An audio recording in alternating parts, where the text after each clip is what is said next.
My preferred method for concealment is an appendix carry sidecar style holster. But I also like to save money, so that creates a little bit of a conflict because that kind of holster tends to run anywhere between $120 to, I've seen them in the $180 range. So when I came across Spider Concealments Appendix Rig, I thought, well, it's half the price of most of these other guys, so let's give it a shot. At first glance, this thing really looks like a monster. Once you're actually wearing it, it doesn't seem nearly as big as it does just looking at it. I think a huge benefit to this style of holster is the addition of the mag carrier attached to it. So not only do I have my gun right in place where I need it, but my spare mag is right next to it and it's ready to go. Spider Concealment did, of course, add adjustable retention both on the mag side as well as the pistol side, which is nice. And honestly, I find that they hold really securely. It doesn't really want to go anywhere at all. These are injection molded plastic clips, so they're nice and strong. They do have an extra hole up here, so if you really wanted to, you could adjust your ride height and can't, depending on your own personal preference. Also, they did have a claw that came with it. I know I looked into a few of these where you had to pay, I don't know, $8 or $12 or whatever extra for this. Honestly, if you're carrying appendix, this is the only way to go. Your belt is going to come through here, and this claw is going to push up against the belt, which is actually going to push the gun further into your body, helping you with concealment. The other thing is the way that they've designed the actual outline cut of the holster. It does allow for optics use without modifying the holster itself. There were a couple that I was looking at where if you're going to run an RMR, you'd have to get in here with a Dremel and cut some of this out if you wanted to go ahead and run a red dot optic. These do have a reasonably high sweat guard, which I really like. And the other thing is the bend seems pretty optimal. It has just the right bend to go ahead and kind of wrap around your waistline and keep everything nice and comfortable. I do wish that the design had built into it a little bit of a wedge down here.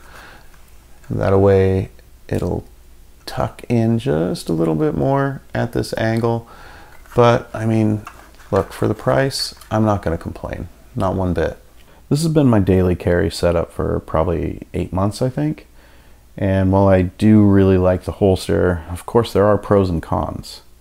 So I think the #1 pro is going to be the price.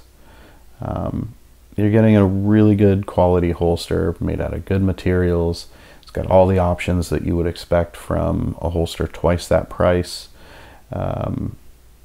Seriously, try to find another holster like that in the $65 range that offers what Spider Concealment does. The next pro on my list is comfort. I can wear it all day long. I never feel fatigued. And sometimes, to be honest, I forget that it's there. So part of the reason why it's so comfortable is where it's actually placed on your body. Being on the front in the appendix area, to me, really is the most comfortable way to carry. The other thing is weight distribution. So I have my pistol on one side, I have my spare mag on the other, and with my clips spread out this far, I'm able to distribute the weight a lot more evenly in the front, so it doesn't feel like I'm just carrying this bulky piece of metal down my pants like I am with just a standard holster. Last but certainly not least is going to be concealability. I mean, it's a concealed carry holster, so whether or not it conceals well, that's the most important thing. Because of where the holster sits on the body, it's incredibly easy to conceal and draw from, no matter what type of clothing you're wearing. Today I've got on the blue Alpha Gear belt, and if it wasn't cold as a well digger's ass in the winter time right now, I am completely confident I could leave the house in a pair of shorts and a t-shirt, and nobody would know that I had my pistol on me. While we're here, let's talk about a couple of cons with this holster. Now, first off, it does feel like it puts a little bit of weight on my bladder. No one seems to talk about that in reviews of these kind of holsters, but when I'm wearing it, I seriously feel like I have to pee all the time. The unfortunate part of that is where the gun points while you use the bathroom. I'll let your mind fill in the rest. If you're interested in this style of holster, make sure you've got a good synthetic belt like the Blue Alpha Gear, which I'll leave a link below too, of course. If you're more of a leather belt kind of guy, this may not be the option for you. Leather belts, the clips tend to have a really hard time fitting over it. You end up with this massive bulge in the front, and you're going to print all day long. Not to mention, it just feels awkward. So synthetic belt and you're good to go.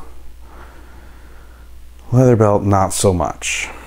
The only real complaint I have with this holster really has nothing to do with the holster itself. I've decided I'm going to run a weapon light on my M&P full time, and unfortunately Spider Concealment doesn't offer this holster with the weapon mounted light option for the M&P. If you have a Glock, they do have some options out there for you, but if you're carrying a Smith & Wesson, not so much. I did message them about this. The response that I got was that it's not even on their radar. I'm pretty sure that has to do with demand. Apparently enough people aren't asking for weapon mounted light options for the M&P.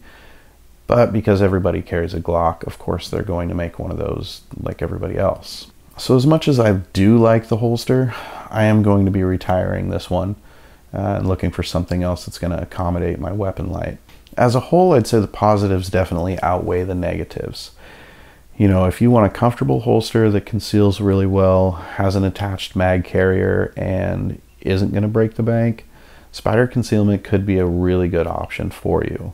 If you're like me and you carry an M&P with a light, it's probably not going to work out so well for you at this point.